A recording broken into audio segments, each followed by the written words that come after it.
వేప చెట్టు మానవాళికి కలిగించే మేలు గురించి అందరం తెలుసుకుంటే బాగుంటుందని ముందుగా వేపతోనే మొదలెడుతున్నాం.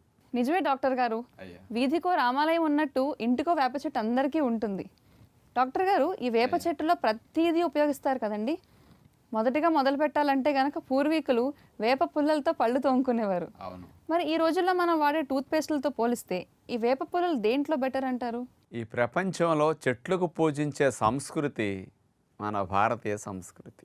ముందుగా ఇంట్లో తులసి చెట్టుకి, పెరట్లో వేప చెట్టుకి పసుపు రాయటం, బొట్లు పెట్టడం, వేప చెట్టు చుట్టూ ప్రదక్షిణలు చేయటం, దానికి ఒక నమస్కారం చేయటం, పండగ రోజున వేప ప్రసాదాన్ని తినటం, శుభసూచకంగా ఇట్లన్నిటికీ వేపని మనం వాడుకుంటూ ఉంటాం.